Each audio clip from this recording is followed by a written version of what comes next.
Dear students, today we are going to discuss the next video, and that is in continuation of that P.B. Shelley, Defense of Poetry. And I already gone through the text which is there here. Again I repeat, so you remember this: DJ Enright and Ernest D. Chiquera, P.B. Shelley, Defense of Poetry. And this is, we are going to do Criticism in Theory Part 1. This is Semester 2 and MA English, Delhi University. This is explained by Dr. Anju Gurawa. So now let's.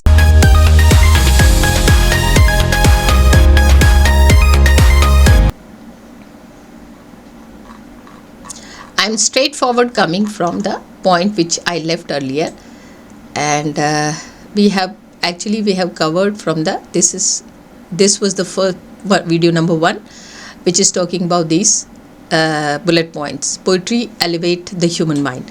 Here you can see, and if you go to my channel, you will find that videos are there related to this. Okay, so you can find out this. The second video which I uploaded was on these bullet points. Okay, so reason versus imagination. I'm trying to focus on every aspect of the text. This is what this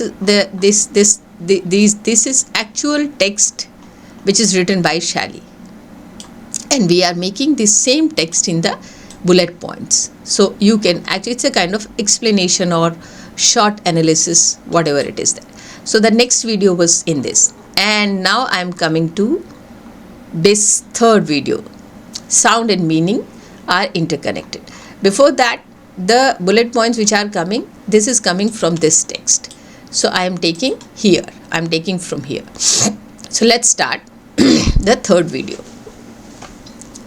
Sound as well as thoughts have revelation both between each and each other and towards that which they represent, and perception of the order of those relations has always been found connected with perception of order of the relation of thoughts. Hence, the language of poet has ever effected a certain uniform and harmonious recurrence of sound, without which it were not poetry, which is scarcely less indispensable to the communication of its influence than the words themselves, without reference to that peculiar order. Hence, the vanity of translation, it were a wise at a cost to a violent into a crucial that might discover the formal principle of its color and odor, as seeks to transfuse from one language into another the creation of the poet. Now you might seek explanation. Okay, so let me just tell you. Here the writer is talking about the sound. Okay, and then basically he's talking about the sound and how the sound is revealing the words in peculiar order. So sound as well as thoughts, there are two ideas we are talking about. Sound and thoughts have a revelation both between each other and towards that which they represent. So if we talk about poetry, sound is one aspect, and then the sound is one aspect and thought is another aspect, and how both the thoughts and sound are associated with the poetry. A perception of the order of the relations of thoughts. Hence, the language of a poet as have ever effected a certain uniform and harmonious recurrence of sound. So how this poet play with the sound. For example, you might have heard about pitch variation. Okay, so the rhythm and the pitch and the musical quality of that the word. For example, simply any word which you say, and I will again take the basic example. If I say, wheels on the bus go round and round, round and round. Okay, this is what I said. Wheels on the bus go round and round, round and round. And the same words I put in a sound and a musical way. The wheels on the bus go round and round, round and round, round and round. So the idea is there. We are talking about bus and the wheels. and where it is going. But the same thing has been put in a musical way. So poetry make this change. So that's why we are going for, instead of telling the wheels and the bus go round and round, the wheels and the bus go round and round. Instead of that we say the wheels on the bus go round and round, round and round, round and round. या फिर मैं ऐसे कहूँ, नानी तेरी मोरनी को मोर ले गए, बाकी जो बचा था काले चोर ले गए. This is a statement which I am making. But if I have the same thing, if I say, नानी तेरी मोरनी को मोर ले गए, बाकी जो बचा था काले चोर ले गए, खाके पी के मोटे होके चोर बैठे रेल में, चोरों वाला डब्बा कट के पहुंचा सीधा जेल में. नानी तेरी मोरनी को मोर ले गए, बाकी जो बचा था काले चोर ले गए, खाके पी के मोटे होके चोर बैठे रेल में, को चोरों वाला डब्बा कट के पहुंचा सीधा जेल में. So the same word are being put in a sound. How the sound is making the meaning and the melody is different. और ये गाना इतना पॉपुलर है बच्चों में, नानी तेरी मोरनी को मोर ले गए, बाकी जो बचा था काले चोर ले गए, अच्छी नानी प्यारी नानी रुस्सा रुस्सी छोड़ दे, जल्दी से एक पैसा दे दे, तू कंजूसी छोड़ दे. तो वो कहेंगे, नानी कंजूसी छोड़ दे, एक पैसा दे दे. So you got the point. How this sound and thoughts are playing magic here. How the sound and thoughts are playing magic here. That's what we have to remember. So how this poetry is changing thoughts into sound, and how these words are changing, the different meaning because of the sound. So hence a vanity of translation, it were as wise to cast a violent into a crucible, that you might discover the formal principle of its color and odor, as seeks to transform from the one language into another a creation of a poet. The plant must spring again from its seeds, and it will bear no flower. This is the burden of the curse of Babel. As observation of the regular mode of the recurrence of harmony in the language of poetical minds, together with its relation to music, procedure, meter and certain system of traditional form of harmony and language. So there are another thing we are talking about, that is harmony and language. So sound and thoughts. Okay. Now next is harmony. Harmony and language. How we create, a poet create a harmony, and it create a language as well. Okay. Now, so yet it is by no means essential that poet should accommodate his language to his tradition form, so that the harmony which it in its spirit be observed. The practice is indeed convenient and popular, and to be preferred, especially in such composition as includes much action. But every great poet must inevitably innovate upon the example of his predecessors in the exact structure of his peculiar versification. The distinction, let me change the color, you will like it. So the distinction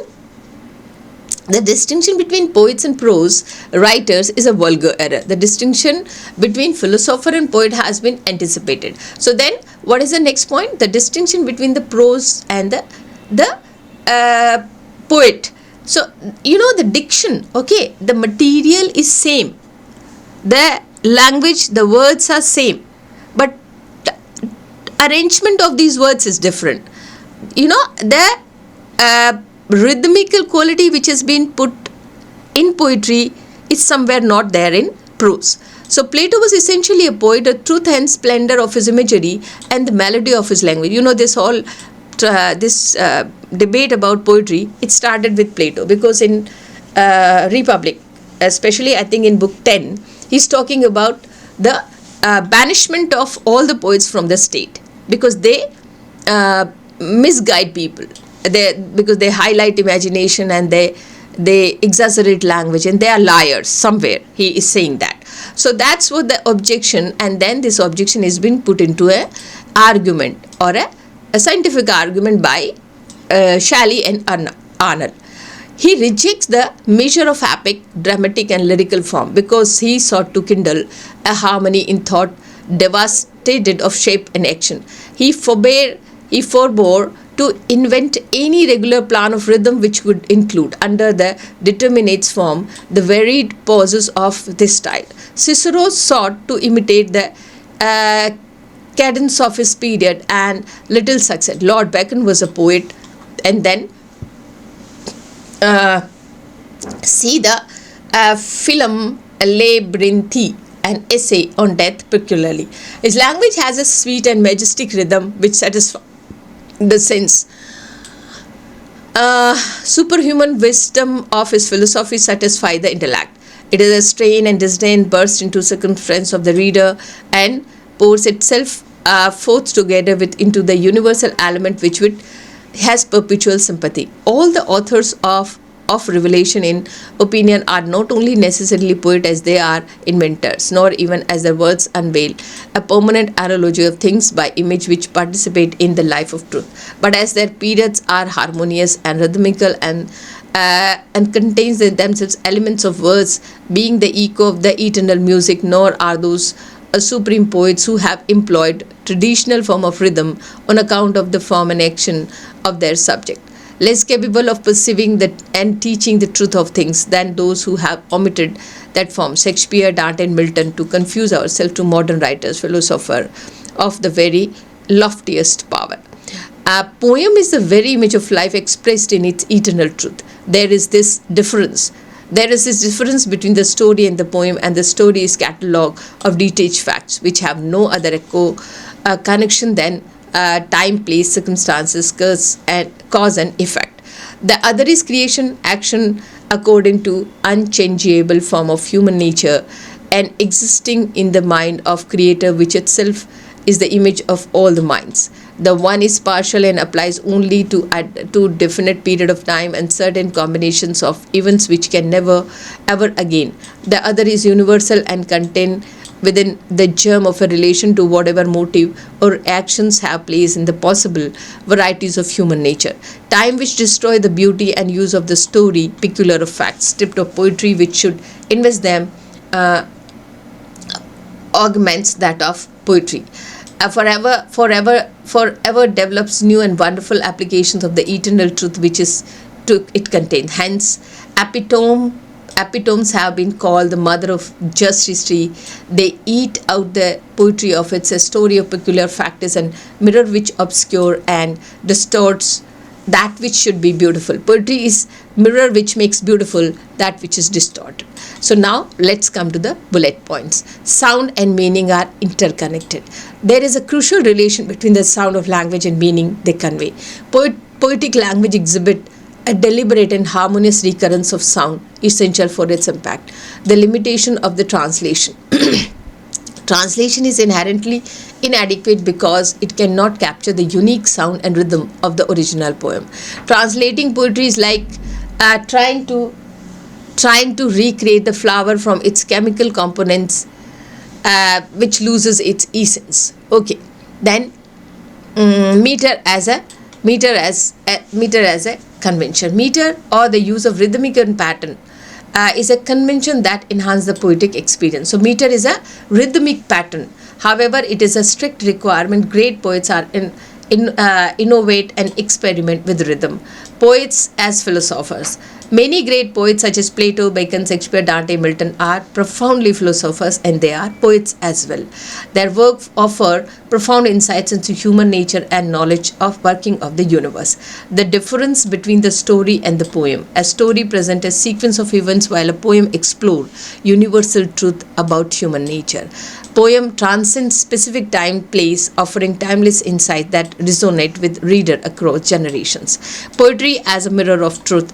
Poetry acts as a mirror that reflects the eternal truth of human experience, revealing the beauty and meaning with seemingly ordinary events. So this is how, what are the points? Sound and meaning then limitation of the translation, then meter as convention, poets as philosophers, the difference between the story and the poem, and poetry as the mirror of truth. So that's how poetry is a much more philosophy, it's a bigger philosophy. Basically, the philosophy start with the poetry. That's what we can say, because poetry talks about everything about human nature. So that's how I finish here. And these are the short videos. You can watch them easily, quickly. Share with your friends, with your classmates, and even the friends who are not in Delhi University, but somewhere they are in any university of India, and this video could be relevant for them in any way. Maybe undergrad students are also there. So transfer and share it to them, and you read it again, listen it again, and my best wishes are to you. So, many times I'm pausing the video. You can actually take a screenshot, you can note down, pause the video, and then you can note down the points also. So, thank you so much. Do well in your exam. God bless you.